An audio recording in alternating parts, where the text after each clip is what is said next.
देखो ये प्रोबेबिलिटी के क्वेश्चन एकदम सिंपल से हैं, विजुअल से करने की कोशिश करो। सही है। अगर मेरे पास ये पूरा सैम्पल सेट है, सही है, एक पूरा सैम्पल सेट जिसके अंदर गाड़ी के अंदर डिफेक्ट्स हैं, सही है, ये ब्रेक का डिफेक्ट्स है,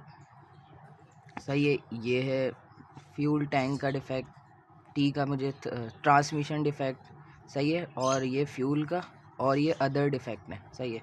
इसको मिल दो एक्सेट्रा, सही है। लेकिन अभी हमारा काम जो ना, ये डिफेक्ट ओवरलैप भी हो सकते हैं, मतलब कोई ऐसी गाड़ी होगी जिसके अंदर ब्रेक का भी होगा और ट्रांसमिशन का भी होगा, लेकिन क्वेश्चन में हमसे जो पूछा है ना वो ब्रेक और फ्यूल के बारे में पूछा है। अब मैं एक डायग्राम बनाऊंगा, सही है, सैम्पल सेट की, सही है, उसके अंदर ये ब्रेक का डिफेक्ट है और ये फ्यूल का डिफेक्ट है, और ये कुछ गाड़ियाँ ऐसी हैं जिसके अंदर ब्रेक भी है और फ्यूल भी है, सही है, दोनों का डिफेक्ट है, और ये मेरे पास सैम्पल सेट है, सही है, जो पूरी गाड़ी का है। उसके अंदर अदर डिफेक्ट भी होंगे लेकिन हमें उससे अभी कोई काम ही नहीं है। अच्छा, पहले क्या क्वेश्चन में क्या बोलता है वो हमें बता दो कि क्या गाड़ी के अंदर या तो ब्रेक का डिफेक्ट है या तो फ्यूल का डिफेक्ट है। ऐसा भी नहीं हो कि दोनों डिफेक्ट हो, सही है, खाली ब्रेक का हो या खाली फ्यूल का हो। तो इसका मतलब मुझे चाहिए इस तरह की डायग्राम चाहिए, सही है, या तो उसके अंदर ब्रेक के डिफेक्ट आ रहे हो या तो फ्यूल के डिफेक्ट आ रहे हो, और इसमें से मैंने जो ये पोर्शन एक्सक्लूड करा है, सही है, इसका मतलब क्या था, इसका मतलब था कि इसके अंदर ब्रेक के भी डिफेक्ट हैं और प्लस फ्यूल के भी डिफेक्ट हैं, सही है। तो मैंने क्या करा, ये वही फार्मूला है जो मेंशन करा है क्लास के अंदर,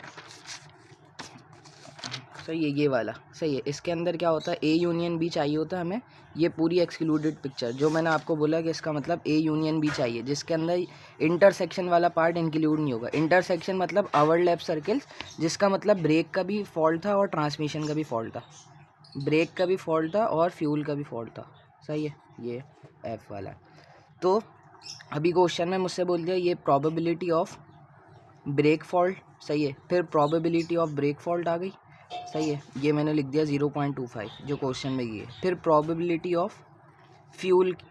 फ्यूल की, सही है, कि फ्यूल का जो फॉल्ट है, सही, तो वो है मेरे पास 0.17, तो वो मैंने यहाँ उतार दी। अच्छा, अब इसमें से मुझे वो एक्सक्लूड करना है पार्ट, इसमें से ये पार्ट माइनस करता है उन गाड़ियों को जो इसमें ये दोनों फॉल्ट हैं, सही, तो मैं ये हिस्सा माइनस कर दूंगा, और ये क्या है मेरे पास, ये इंटरसेक्शन वाला पार्ट है, सही है। तो जो कि क्वेश्चन के पार्ट में दी हुई थी कि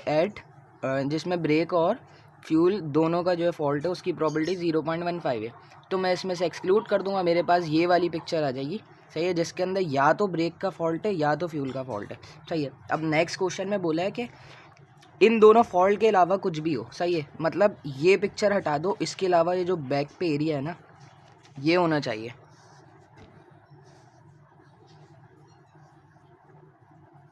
ये जो पीछे का जो एरिया है ना ये हो, सही है, उसमें ब्रेक का हो फ्यूल का हो उससे हमें कोई लेना देना ही नहीं है, खाली पीछे। तो इसके अंदर से हम ये पिक्चर डिलीट कर देंगे, और ये पिक्चर जो हमने निकाली वो ये निकाल ली जिसकी प्रोबेबिलिटी ये थी, सही, तो पूरी टोटल प्रोबेबिलिटी 1 होगी, और उसमें से अगर मैं ये डायग्राम माइनस कर दूंगा तो मेरे पास ये रिजल्ट आ जाएगा। तो इसका मतलब प्रोबेबिलिटी कि ना तो गाड़ी में ब्रेक का फॉल्ट होगा ना तो फ्यूल का फॉल्ट होगा, सही है, तो उसकी प्रोबेबिलिटी ये हो जाएगी 0.73, सही है। तो इतना सिंपल क्वेश्चन।